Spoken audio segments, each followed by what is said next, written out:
All right. I guess we're 2-7 as well. Welcome to Big Blue Avenue. I'm Tom Scavetta, joined alongside Sam Cardona Norberg. Sam, pleasure to be with you here as always. I heard you had an eventful weekend, so that was awesome. Unfortunately, I was freezing my butt off at that terrible display of football on Yeah, Sunday. it was rough. I really hope that you enjoyed everything else about the game because I that's just disappointing. Only the second game I've ever seen live as a loss in That's person. crazy. Mm-hmm. It's been all these years. It's been over a decade. Yeah. It's been about 13, 14 years and only two losses ever.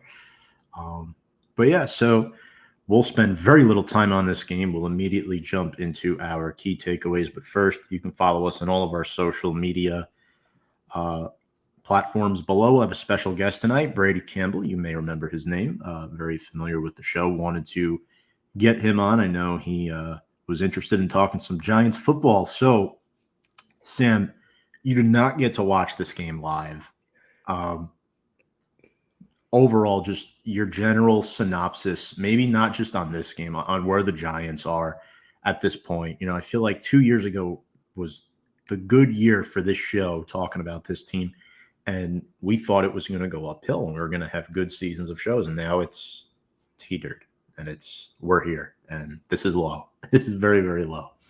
Yeah, my Sunday really consisted of kind of back and forth, like watching games on my phone and keeping up on Twitter and things like that. I was traveling home from a wedding, so it was a little bit hectic. But when I was catching what like Red Zone was putting up, and sometimes I'd just cut over right to the Giants game. Every time I was there, I was like, I'm not seeing anything I like here. I'm not happy, and we knew it was not going to be an easy game. So I wasn't going into it expecting, anything crazy, but yeah, they just walked right over us, and I mean, the Commanders. I think the East is their division to lose at this point. Especially the Cowboys just lost Dak Prescott, and the Eagles are kind of on the ups, but who knows with them nowadays.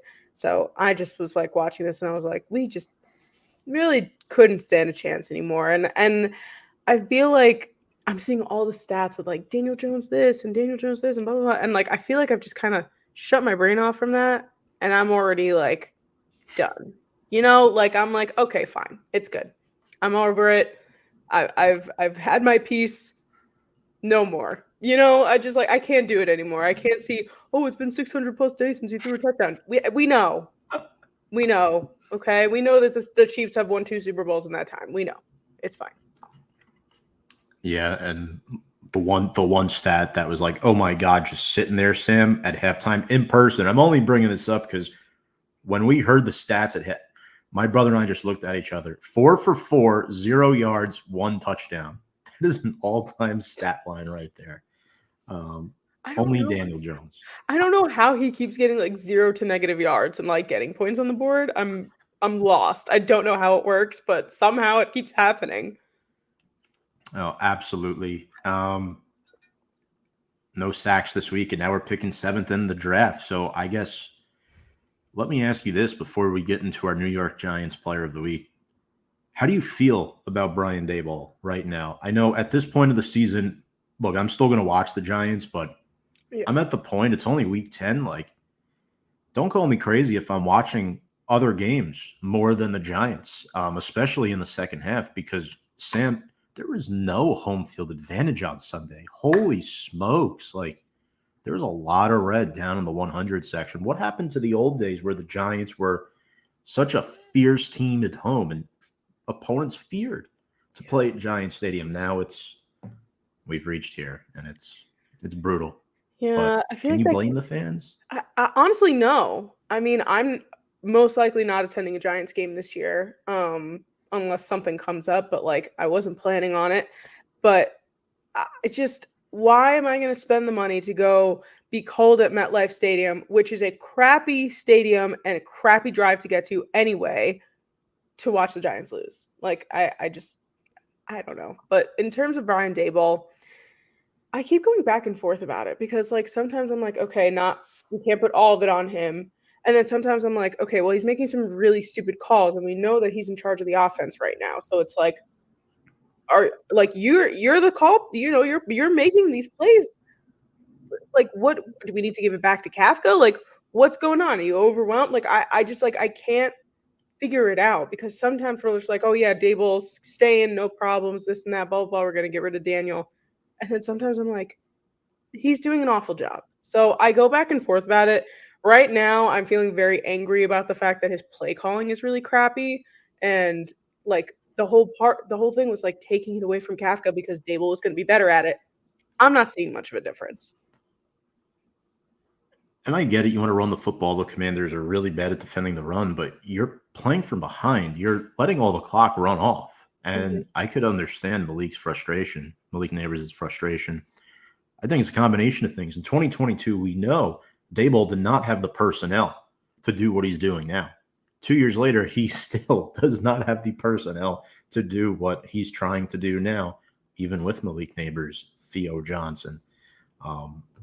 It's very, very rough. And I think the biggest problem is Andrew Thomas. And if one player gets hurt, the season's done. Like, if he gets hurt, the season's done every single year. That's how it's going to be until things change. And I really honestly hope they figure it out.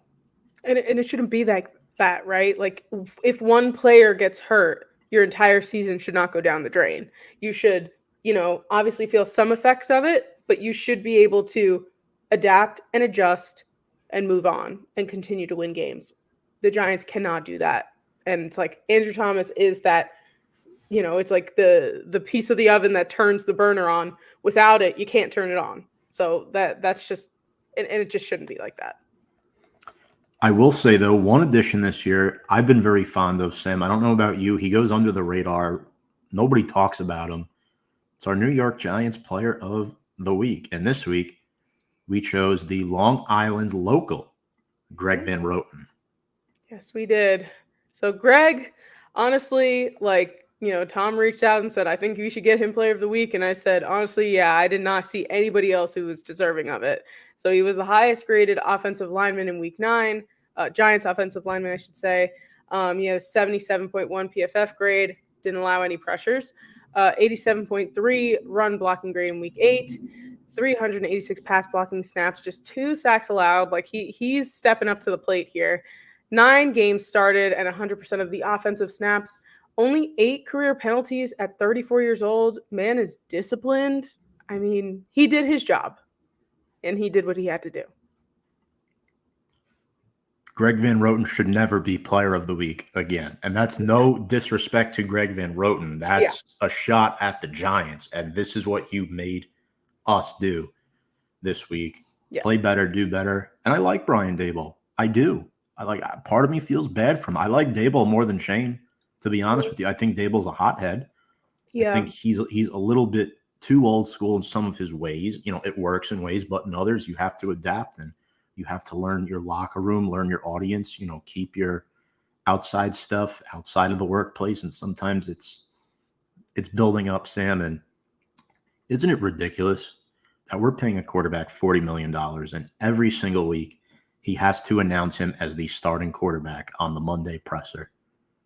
I literally cannot get over that every single time that happens. It's happened several times now. And I'm like, we should not, the fact that we paid this man this much money, which I was in favor of at the time, obviously. Mm-hmm. It's like, oh my God. And if the Deshaun Watson contract wasn't in the mix, this would be one of the worst contracts ever done in NFL history. So, yeah, the fact that we have to announce our $40 million quarterback as a starter, fantastic. Love that. Shout out Kevin. Hey guys, let's go Giants, folks. Make sure to leave a like on the show. Drop a comment if you want to converse with us. We have a lot of fun stuff in store tonight, because the Giants are favored this week. Should be pretty fun to talk about that. Roster moves, more maintenance, Sam. And it's gotten this low in our season. Our kicker, we have 2 kickers. I'm sorry. We have 3 kickers and 2 punters on our roster. Matt Hack, Craig Joseph, Jude McAtomney, Graham Gano, who was just activated off IR today. His 21-day window opens, and Jamie kill it. Yeah, perfect. That's exactly how many punchers and kickers you should have on your roster. Yeah, absolutely. Other moves, the Giants released Nick McLeod, who had started 5 games this season. They did not trade Azeez Ojulari or Darius Slayton. And Slayton, I think, concussion protocol, no one's going to trade for him right now. Yeah. I think Azeez was the one I was worried about. And I'll be honest, Tim, I was a little surprised. I was relieved because I love the guy, but I was very surprised they couldn't pull off a deal for him. I thought a team maybe like the Lions or somebody would have came in and tried to snag him up. I was genuinely shocked. Like I was fully convinced that he was going to be gone, especially like, first thing I got into work, it's like 8:30 in the morning. I'm getting already, notifications like teams reaching out for Azeez, this and that, they're getting the calls, they're doing this and blah, blah, blah. And I'm like, okay, like obviously something's going to happen today. And then 4 p.m. came around. Azeez Ojulari is still a New York Giant. I was just like, this is not at all what I was convinced, like I would have bet money on the fact that he would be leaving this team. And they are saying that it's because Shane didn't have the right, like no one was giving him the right price for him. And I'm like, well, what could people possibly be offering that wasn't enough? Like, was it like a 7th rounder, 6th? Like, I don't understand what the disconnect was, but I guess Joe Shane puts him on a pretty high pedestal. And who knows, too, this could be part of the retain your homegrown talent argument that you inherit. And Azeez could be that player because he's finally stayed healthy in his 4th NFL season. Kevin, appreciate this comment, Darius Slayton. Yes and no. Like yes, every once in a while, yes. Mm-hmm. But we know what he is. That's my thing, right? Like I love him, I do, but as long as Slayton's around, DJ's going to be around. The second Slayton goes, Jones is done. Jones is done. And I like Jones. He is one tough kid, man. Just watching him play on Sunday, it wasn't anything spectacular, but he is one tough kid. And, there's a lot of heat around the league from fans of other teams to bench this guy. Right. And I don't love it because they're not actually watching the games and seeing the energy and the effort he's putting into these games and trying to win the Giants games. And he's making good plays. It's just, again, he was failed several years ago and he has not been able to recover. And when you're making $40 million, sadly, that's on you.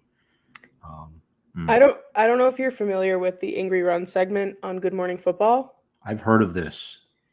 So Kyle Brandt basically picks out the best runner and like the angriest runner of the week and gives them the scepter. It's like a whole thing. But Daniel Jones won Angry Runs this week because of that on the goal line when he like came to the left and like just put his helmet down and just knocked into him. And I was like that's the effort that we're always wanting. Of course, I don't want our quarterback to be going head first into the end zone into 2 defenders, obviously, but I respect the push to do that. I understand you want to put points on the board, you want to have respect on your name. So I'm happy that was kind of like on a national scale put out to people who watch Good Morning Football, because not that many people are going to see that play and that heart from Daniel Jones. So I'm happy that at least that got put out there. A lot of good moments from him. I would go to war with that guy if he was not making $40 million a year and making plays like that. Yeah. Quickly here, another team that's worse off than we are before we bring up Brady, the Carolina Panthers. They nearly traded away 3 wide receivers this past week. They traded away Deontay Johnson to the Baltimore Ravens and Jonathan Mingo to the Dallas Cowboys. I don't know why Jerry Jones is buying at 3 and 5. I get it. You lost Lamb, but you're not going anywhere this year. You've ruined your organization, and now you're continuing to ruin it by giving up future draft capital. I mean, I'm glad that the Cowboys did such stupid stuff before the trade deadline, but I saw that and I was like, why in the world would you give a 4th rounder for Jonathan Mingo? I didn't understand it. Did you hear about the Thielen trade?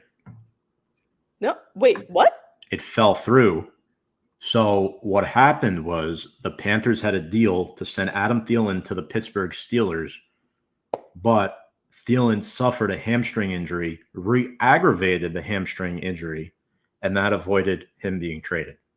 Oh my God, I heard nothing about this. Wow. And apparently he was standing up or something and was walking around and he re-aggravated it just like that. It had nothing to do with him.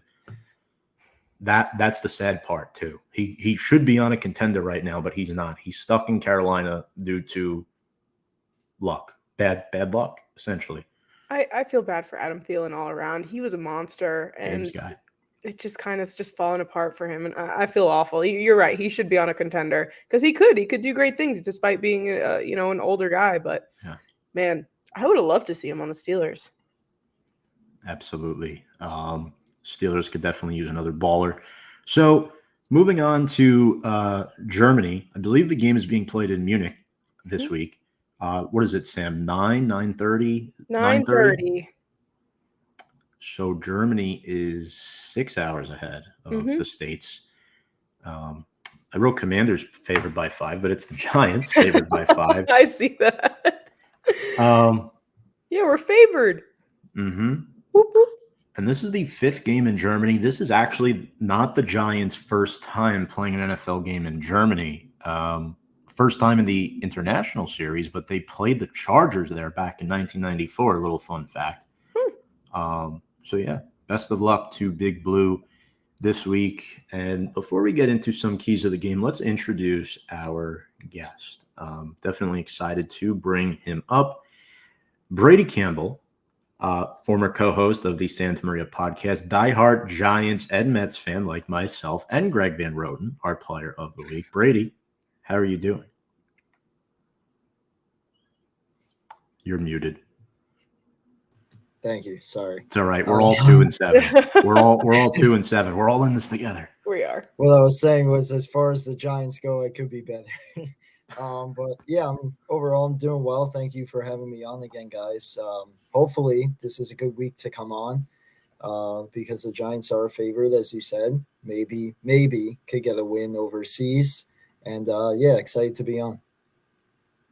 Do you really want the win? I mean, obviously I really want the win, but I also, no, yeah, I get. I'm not gonna lie. This is like one of the first seasons where I'm just like completely numb to it. Like, kind of like the Eagles game a few weeks ago. I was just kind of sitting there throughout the whole game. Like, second quarter, all right, it's over.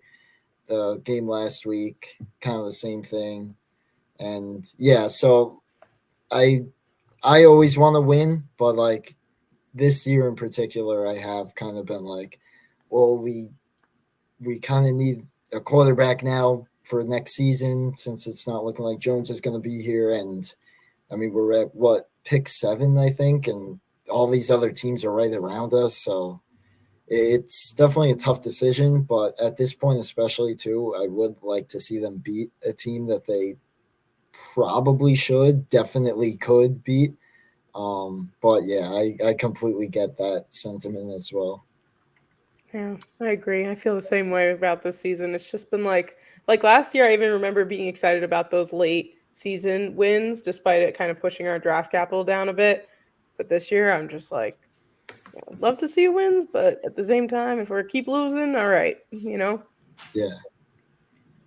I wanted to touch upon that for a moment, actually, Sam, that point you just brought up. So my brother and his best friend both wore Tommy DeVito jerseys to the Giants game this past weekend. And the amount of people just talking about, all these Giants fans, cheering for DeVito, and, I'll never forgive him for ruining our – without Tommy DeVito, Brian Daboll doesn't have a job possibly still, which is crazy to say. I'm, for one, saying, and Brady, I don't know if you agree with this. I've talked to Sam about this. If you're moving on from Jones, Daboll and Shane get at least 2 more years, because you don't want to put the rookie quarterback in a situation where you expect immediate results. You fire the head coach in second year, you're starting with a new head coach, new GM. It's a really bad look. Regardless of how bad this season goes, I know you saw us backstage there, kind of shitting on Daboll and Shane. I like them as a duo. I think they should be guaranteed at least 2 more seasons, barring anything crazy and any funny business. What are your thoughts on that? And what are your thoughts on that whole DeVito stuff from last year? Because a lot of fans are still butting heads about it, sadly. Yeah, I kind of agree with the Daboll and Shane thing. I think to an extent they kind of earned themselves a chance by coming in with low expectations kind of to begin with and taking this team to the divisional round, or at least playing a big role in such. Obviously, it's gone downhill more and more since then. But I think they deserve a shot to kind of do things more their way because, of course, there's still plenty of pieces left over from Gettleman that they had to kind of pick up the pieces from, of course, Daniel Jones and some other stuff as well. So, yeah, I think they deserve another shot, as well as the incoming quarterback or rookies or whoever that they bring in. Kind of deserves a shot to work with them because they have shown plenty of potential with this team. Yeah, and then like the DeVito stuff and all that, I thought last year, I mean, I was kind of all in on the whole like DeVito mania type thing because it was fun, but at the same time, it's really they're in such a tough spot at quarterback because, of course, we all kind of know with Daniel Jones that it's likely near the end here after this season. And Drew Lock, even the preseason game where he's going up against backups, like he just did not look good at all. And they brought him in. I know it was kind of garbage time a few games ago, but all due respect to him, I don't really care to see him kind of replace Jones if he continues to play bad and kind of get benched. DeVito, I wouldn't mind seeing again just because he played so well, but last year. But at the same time, it's just our organization, or at least kind of the on-field product, has just gotten so bad, I guess, to an extent, unfortunately, that kind of like you guys were saying with Daniel Jones, like the outside fan bases and all that, just clowning on him. And I mean, to an extent warranted, but he's extremely tough. And I feel like he doesn't get as much respect for the plays he does make because of the bad ones or the lack of help around him.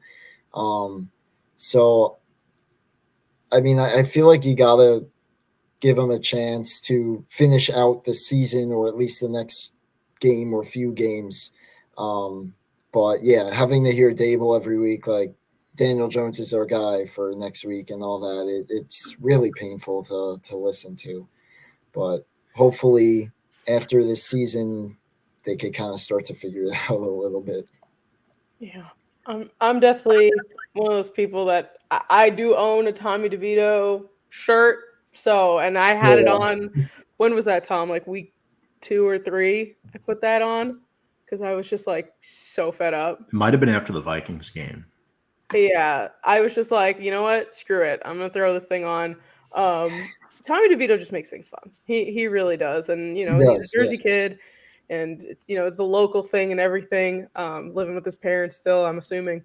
But I want to talk about Malik Neighbors for a second. And obviously him and Jaden Daniels are LSU teammates from the past. You know, they're very close with one another. And there was a timeout that happened during the game. He walked over to him, started talking to Jaden Daniels in the mid-game.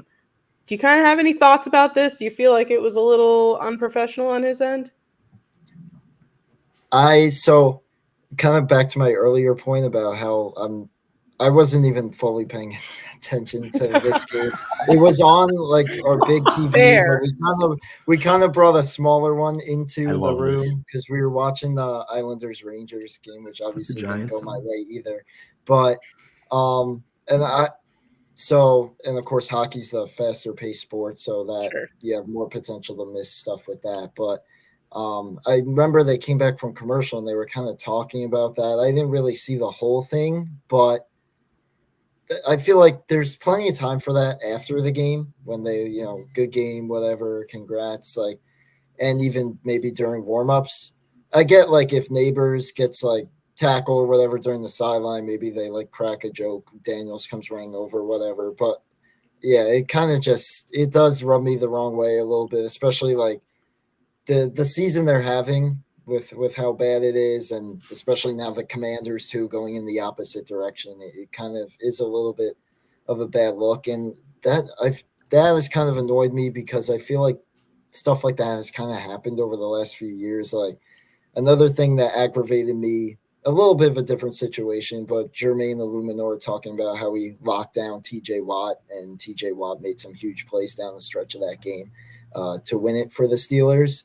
And I feel like this team, not a whole lot, but they seem to talk sometimes a little too much and all that, despite being 2-7, one in whatever their first 8 games of the season for the most of the last few years. Yeah, I agree with that 100%. You can talk to your teammates, you can talk to your friends after the game. During the game, though, maybe let's stay on track there. No need to go have a side conversation with your college buddy. Do both of you remember who I wanted the Giants to take in the draft?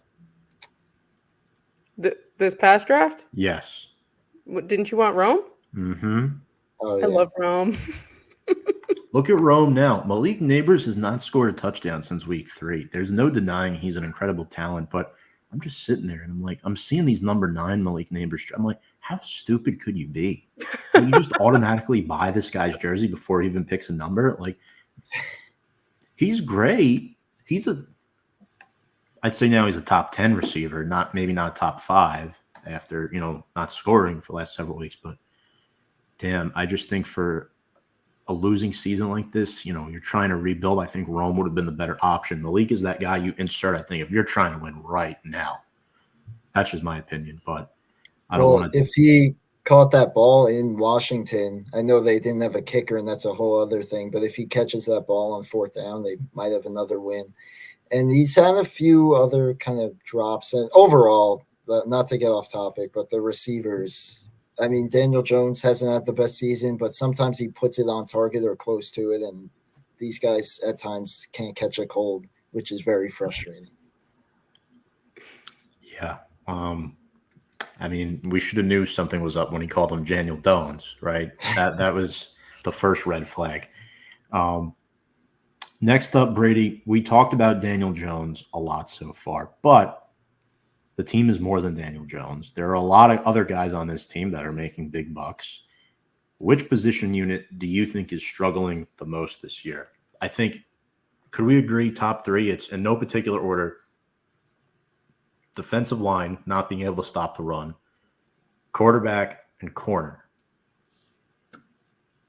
Would you say so, or would you throw receiver in there?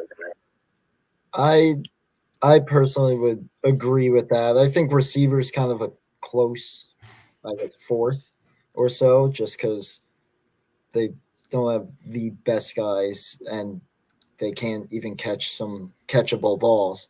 But I'd agree. We kind of discussed quarterback, defensive line. I mean, Dexter Lawrence is still an absolute monster. Raheem Nunez-Roches is like, he's okay, but kind of after that, I'm sick of seeing Dez go out and then DJ Davidson comes in and they break like a 10-plus yard run. And then, secondary, I don't know what happened to – I know it was like his rookie year or whatever, and we, kind of saw the potential, but Deonte Banks, at least from what I've been watching, has kind of been going the complete opposite direction this year. And I know they're behind him. They're kind of short to begin with. They brought Adoree back. They have some rookies who have done okay, but it's kind of frustrating to watch Banks. Once again, I know he's only in his 2nd year or whatever, but go up against all these receivers and like he can barely even make one play against some of these guys. Yeah, we talked a lot about Deonte Banks last week or the week before. Was it last week? Basically just because of the fact that they had to bench him because he was talking back to his coach, and it's like, come on, let's figure this out a little bit. But you're 100% right. He's in his sophomore slump. He was fantastic last year, but it's just we're not seeing the same sort of things that he was doing last year. So But I do want to ask you about rookies because we were talking about Malik Neighbors, obviously, but there's a lot of other guys on this team. Do you think there's one that's making like the biggest impact? Because I'm kind of seeing Tyrone Tracy kind of being like, is he going to be like our number one running back overall? Yeah, I feel like it's hard to tell, like, as far as one specific guy after Neighbors, because I think Newman and Phillips overall have been, they showed some decent potential that they can, be starters or close to it in this league and for us, and they've made some nice plays as rookies. I'd probably go with Tracy though, and as someone who I actually have like Devin Singletary, not really as a starter, though I have had injuries on some of my fantasy teams, and it's been disappointing for the most part, but I don't know if I'd automatically declare him like the number one or like the potential soon to be number one, although we'll have to see, I guess, what happens with Singletary because he's obviously dealt with injuries. But I mean, I like Singletary as a running back, but I think Tyrone Tracy has really stepped up and done a great job. And not to bring up kind of painful memories here, but of course, Saquon's doing great in Philly. But one issue I have with him, and of course, he now has an offensive line to help him, but even on some runs where he kind of had a chance to get some yardage, he sometimes tried to do too much, which could stem from the fact that he had to at times because he wasn't getting the blocking. I do like Tracy and Singletary. They seem to, at least more than Saquon did, kind of just put their head down and try to get north a lot more. So I do like that. But yeah, Tracy's been, I guess, as outstanding or close to it as you can be as a Giants running back right now. And I think he's shown a lot of potential, so I'm excited. And overall, I think him and Singletary for this season have been a solid kind of 1-2 punch when healthy, despite, the numbers not being, of course, the greatest, but there's a lot that goes into that. But overall, I like the rookie class. Of course, as expected, they, haven't been setting the league on fire, but I've seen a lot of potential from a lot of guys, so I'm happy about that. Absolutely. You and Sam were talking about Tay Banks before, real quick, before we get into our keys of the game against Carolina. Tay misses Wink, and did you see what came out today with the Michigan presser? Sam, I know you definitely want to hit on this one. I'll just let you say. I mean, my jaw dropped. Yeah. When I saw it. When you sent me this video, I was like, Wink is a bit messy. He's a little messy. That's okay.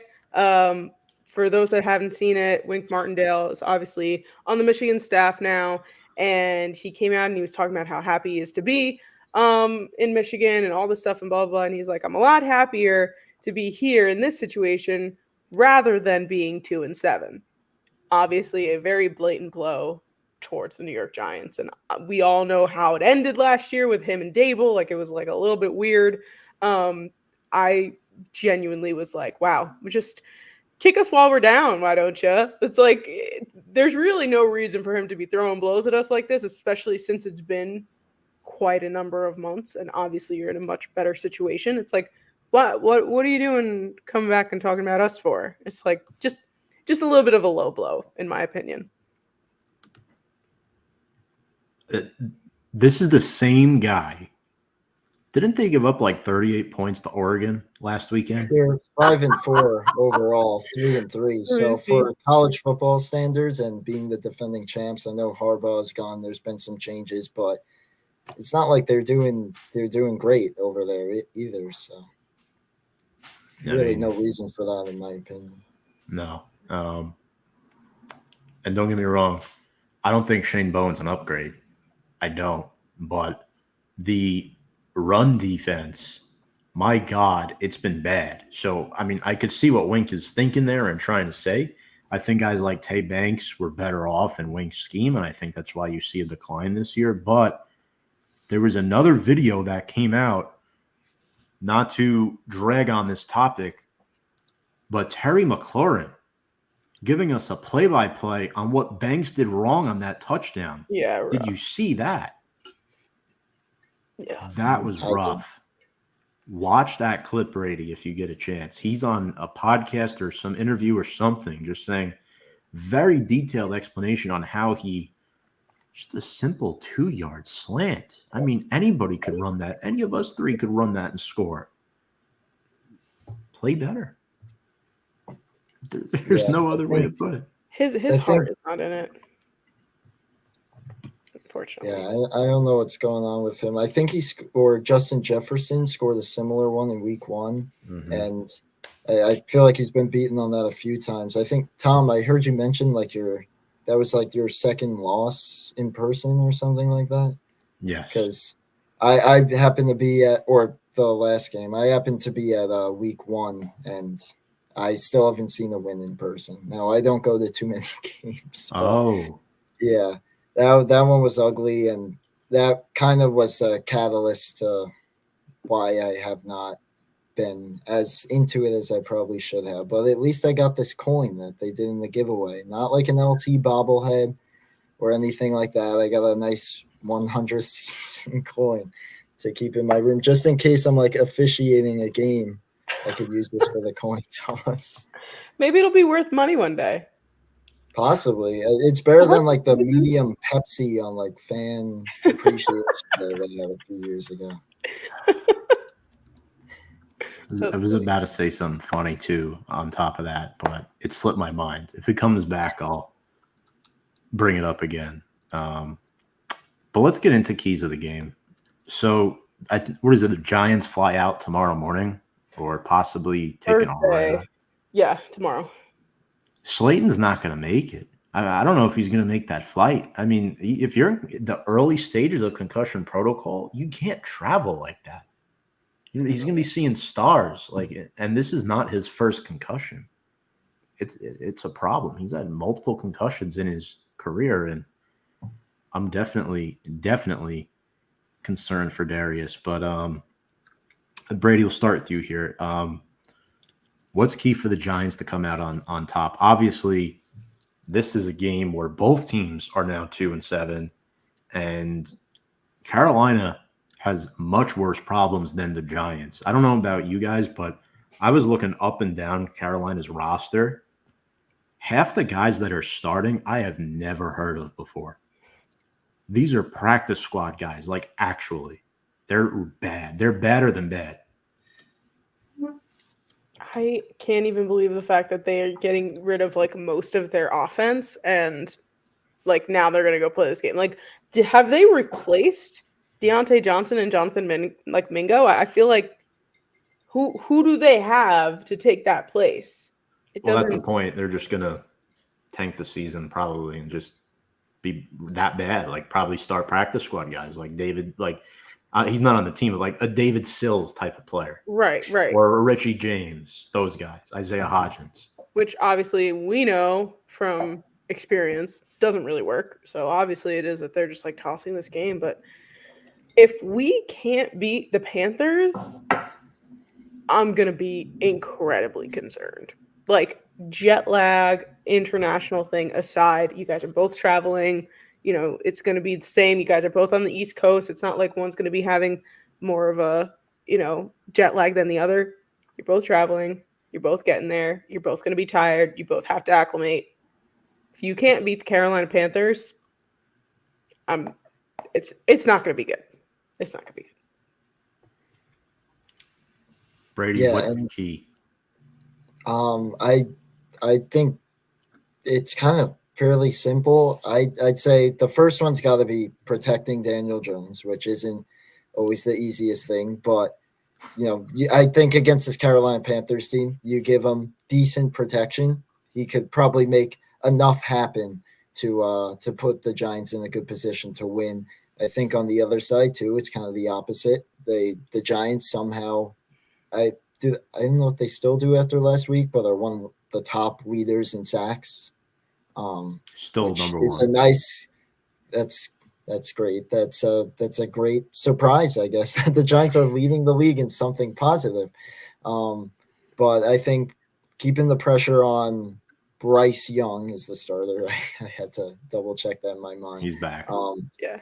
But keeping the pressure on him, We know he kind of got benched earlier this season. It's kind of been back and forth. There were maybe a few talks of some talk of trading him. I think they keep the pressure on him, kind of give him different looks. I know the defense as a whole isn't the best, but I think that maybe even more so than the offensive one I said might be the key to the game, because the defense hasn't – the secondary's been lacking a little bit at times, and the run defense hasn't been great, but it's been good enough to keep them in a lot of games. Like even – I mean, they could have beaten the Bengals. They could have beaten the Cowboys. So I think if their defense plays great, it's really just can the offense score enough points, preferably touchdowns this time. And good news is, though both teams are going to Germany, the Giants are technically the away team. And I know you guys mentioned the lack of home field advantage. They got to be like the worst home team in all of sports right now. But I don't think that'll play a role.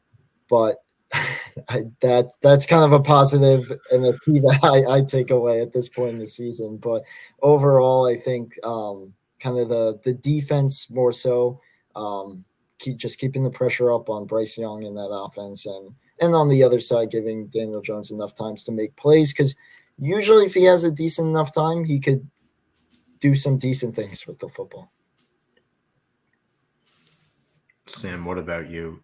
I mean, I feel like we say the same stuff every week, but the last couple of weeks, it's been pretty simple, right? You got to get pressure on the quarterback.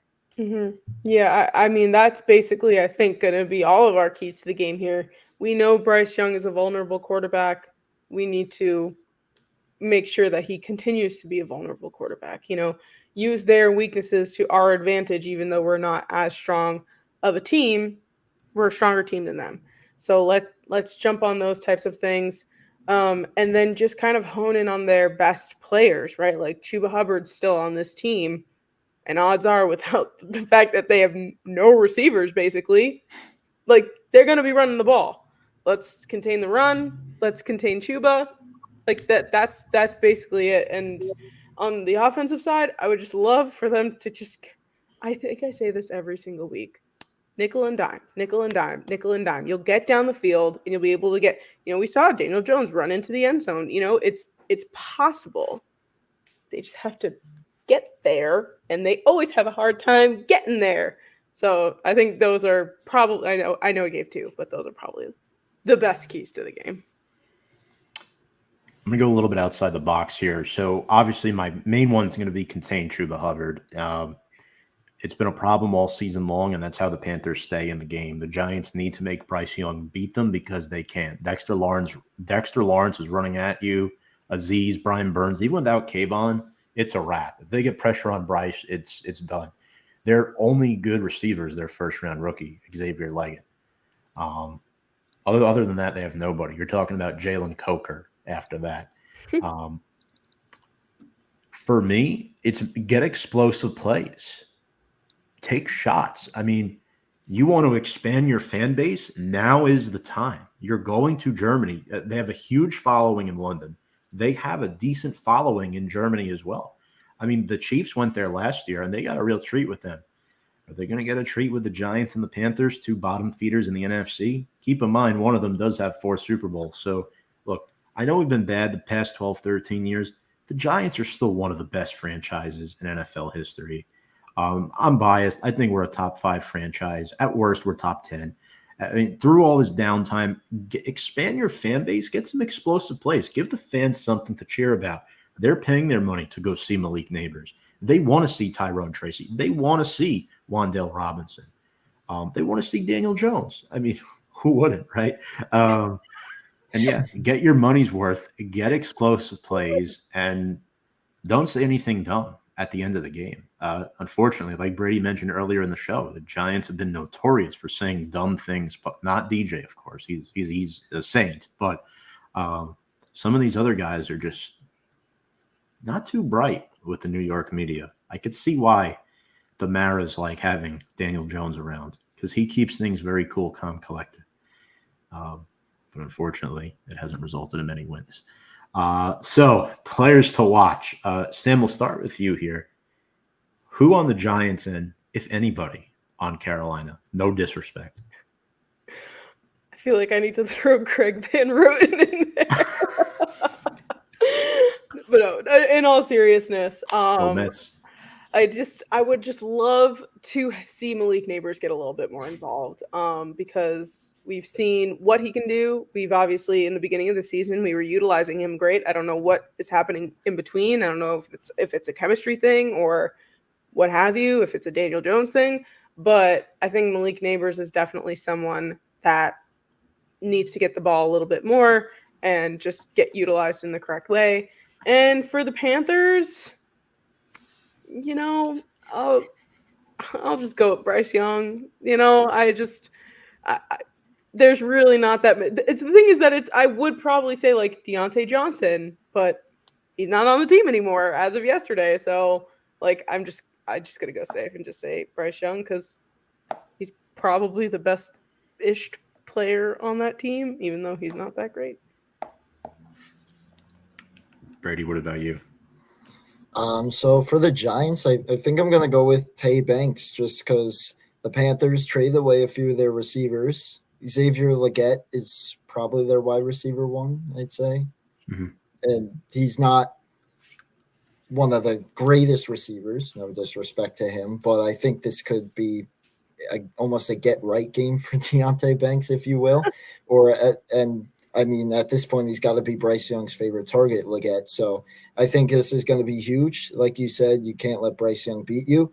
And I think especially for Deontay Banks to get his confidence back and not allow Bryce Young to somehow cook Banks and keep this game either close or win it for the Panthers solely off of that. So I think there's a few players for the Giants, but that for me might be number one just because of how bad he's been his sophomore year. For the Panthers, after those trades, I think I only know like 3 players on that team right now. I got to look at their roster, but I think I'll go with Chuba Hubbard just because of the run game, as you guys were saying too. The Giants haven't had the best run defense, especially the last few weeks.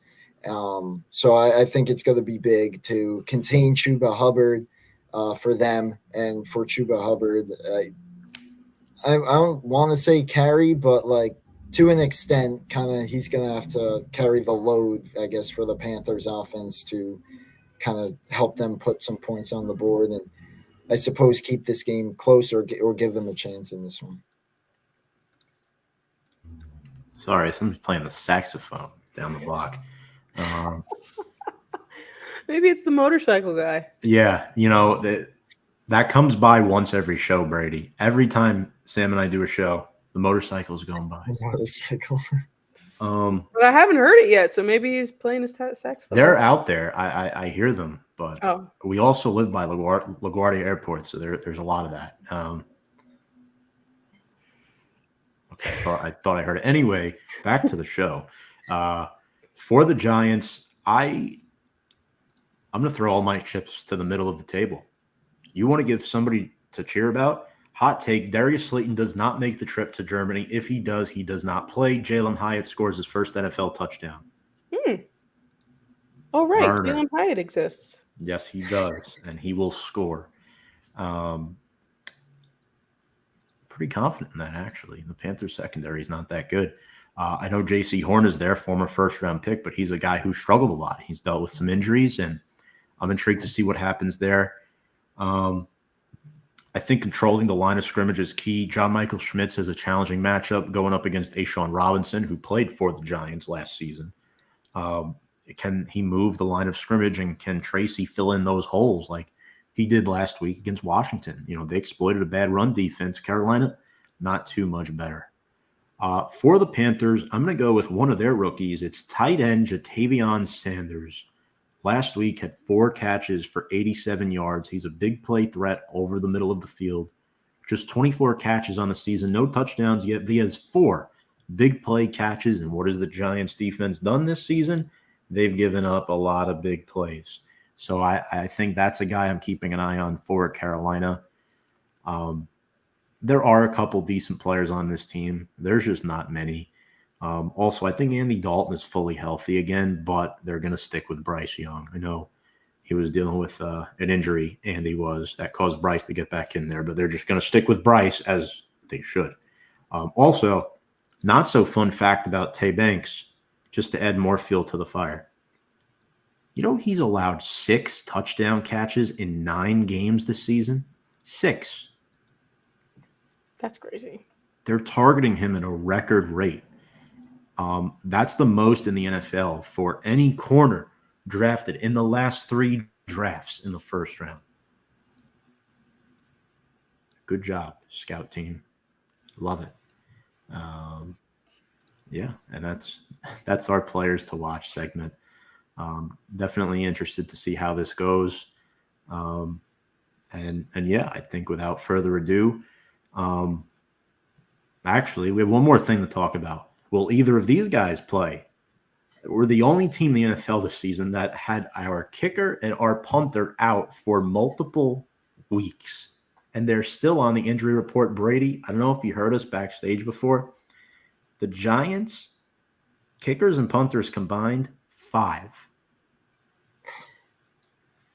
That's crazy to think about. In week 10 of the season? And it's been going on since like week 2 when Graham Gano injured his hamstring or something on a kickoff touchdown that got called back. You want to hear the specifics? Graham Gano has a right hamstring injury. Jamie Gillen, a left hamstring injury. If you put them together, they'll make one healthy hamstring, and one of them can kick. Each on their kicking legs too. That's the worst part. They'll just swap hamstrings. You can't make this up. I mean, we shouldn't be sitting here laughing, but we are, because it's gotten that. It's gotta laugh through the pain. Tom. Something new every year. It always is something. You got to entertain as well, you know. But yeah, that's a little crazy there. Injuries today. Slayton's in the protocol. Greg Van Roten sat with a shoulder. Adam Thielen has a hamstring injury. I don't know if he's going to make it. That's a tricky one. And then I forgot about this guy, the guy that was picked 1 pick before Evan Neal, Ike Ekwonu, who has almost been equally as bad since getting to the NFL. I haven't heard anything about Ike Ekwonu. Yeah. Probably since draft night. I don't think I even have said that name for 2 years. Yeah, I'd probably rather have him than Evan Neal at this point, and because at this point I was hearing if they were to trade Evan Neal, the return would be a 6th, maybe 7th round pick for him. And hold on, this wasn't a full-blown miss. Everybody, including all the national media experts, were saying this was a home run pick. This is on Evan Neal. This is not on the Giants. It was Evan Neal busting and not performing. You can't really blame this on Joe Shane that much, can you? It's more on Neal than anybody else, and that's why we're sitting here 2-7 again. Yeah, and Evan Neal was one of the things I remember him for was I think it was after the week 1 blowout against Dallas last year when he was talking about the fans and all that, and just another example of that. You want to remind the fans watching what he said? I don't remember exactly, but it was something about calling them like hamburger flippers and something like that. Like he doesn't concern himself with what they say, and he hasn't played too much since. Yeah, he's played like a burger, to be honest with you. Brady, let's pick this game. Giants and Panthers in Germany. This should definitely be a fun one, mainly due to the international setting. Hopefully these two teams bring their A game, especially Big Blue. Who do you have winning, and what is your final score? Yeah, so I want to say the Giants. There is a part of me that can't trust this team, but so I guess obviously it's a little biased, but I think the Giants do come out on top, 3-7. And I think their offense, puts up a few touchdowns, maybe 2 to 3 motorcycle. I'm going to say final score 21-15 Giants. I think the Panthers, they hang in there just because both of these teams just love to make things interesting and try their best to kind of blow it back and forth seemingly. But I think the Giants, pull away and get a few big stops towards the end, 21-15. Brady, you literally took my score was going to be 21-16. That was Really? Yep. So we're very, very close. So I'll stick by mine just because it's 1 point off. I think again, like I said earlier, if the Giants don't win this game, we're in trouble. So I'm going to say that the Giants are going to win this game. I don't know if that's just the delusions talking or what have you, but I'm going to say 21-16, New York Giants, get it done. I'm going to go Giants 17, Panthers 9. I think the Panthers failed to score a touchdown. Unfamiliar field. Neither of these teams have played here. I think it's going to be a highly defensive-minded game. Similar vibe to the Giants-Packers in London a couple years ago. I think we see shades of 2022 in this game. I do.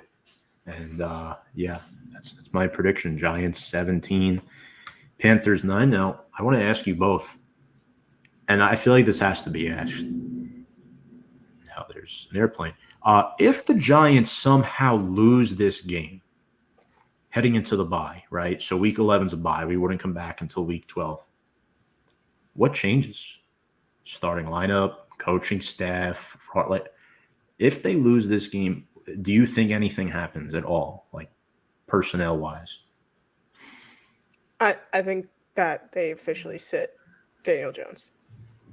How do you continue to play a quarterback that you're paying $40 million for and not sit him down after losing to the Carolina Panthers? Plus, isn't there something in his contract that's like, if he gets hurt, there's like some sort of clause, like don't put him in harm's way anymore. Just get him through the end of the season. Unfortunately, let him go. Let him take his money and run and be done with it. Like, if he gets hurt, I think it's a completely different story for us. So that's what I think. Right.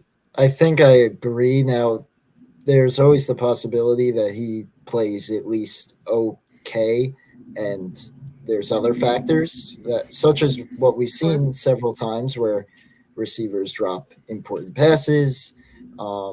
Maybe the defense, it's a close game, and maybe the defense kind of falls apart and loses the game somehow in the fourth quarter, which we've seen at times as well.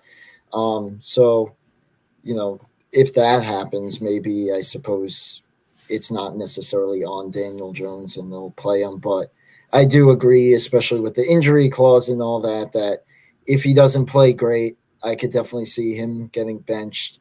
I'd probably prefer Tommy DeVito over Drew Lock just because I feel like just in general, like even without watching the game, that adds a bit more fun to it because of last season and all that. And me personally, once again, Drew Lock, from what I've seen in the Giants uniform, it shows that it can somehow get worse. But yeah, I think Jones possibly benched. I don't really know what to say other than that, kind of. Like, obviously, I don't think there's any coaching changes or anything major like that. But I guess I'd agree with the Daniel Jones possibility. But I think he plays pretty well enough to help get them the win. Okay.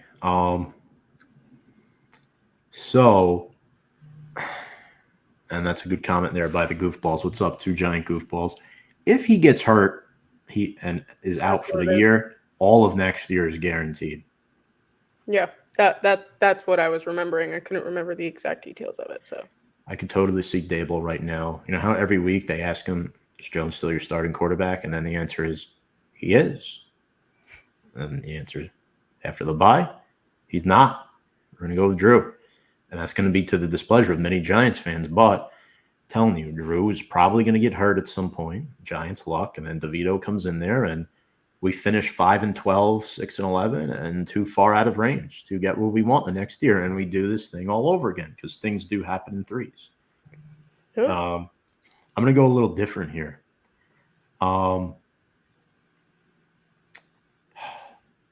Coaching staff is staying the same.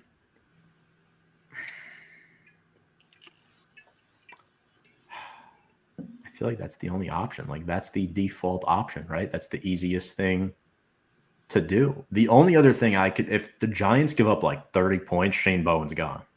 He's gone, in my opinion, at least, because you brought this guy in here to be a run-stopping specialist. He's been everything but that. The Giants have the worst run defense of the National Football League. The worst. It's a problem. And if the Panthers win this game, I think it will because of their running game, not Bryce Young. So I think that is the alternative possibility. But yeah, I talked myself back into saying what I didn't want to say. So there you have it. That's what 2-7 does to your brain, ladies and gentlemen. But Brady, really appreciate you coming on today. It was a lot of fun. Sam as well, as always. This has been great. Talking about a 2-7 football team. I thought we made it pretty fun for the folks at home. Kind of just talking about the future a little bit, because I think there are some good young pieces on this team. In all seriousness, we could sit here and we could bash this team all we want. There is a future for this team. The road is very cloudy right now, and the times are dark. But some of these guys are going to be here for the good days coming up, even if it's a couple of years from now. I do think the Giants are going to figure it out, because look where Dallas is heading. In a couple of years, Philly might be there too. Remember, the Giants were 7-2 just 2 years ago. Washington's in the same place now. So who knows what's going to happen with that? And the biggest thing is the NFC East has a different division winner every single year. And eventually it's going to be the Giants' turn.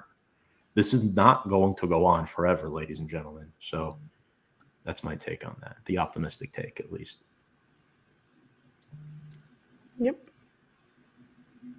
But yeah, Brady, any final thoughts on this team? On the team, on the game? I just hoping for a win. I guess a loss would help us in one direction. But I sit down on my couch to watch this team win, which doesn't happen often. This is probably their best chance all season. Of course, not at home, not even on the continent, but they, if like Sam said, if they lose to the Panthers, I don't like the word tanking or the whole premise of it, but like you can't then start to win and end up with a mediocre draft pick. So I'd like them to win. If not, obviously, then they should, I guess, tank. But yeah, thank you guys for having me on. It was I guess a good week too, because there's hope for this week at least. But hopefully you guys are on next week talking about a victory and looking ahead to maybe the team having at least a little bit of life of having a somewhat interesting finale to their season. 100%. Absolutely. Thank you very much, folks. Also, if you're watching us, make sure to check us out on all of our socials below. Appreciate you all tuning in tonight. Make sure to leave a like, give us a little thumbs up on this video. Smash that like button. And we're heading to Germany. So I brought out the glass tonight to say Prost. And without further ado, let's go Big Blue.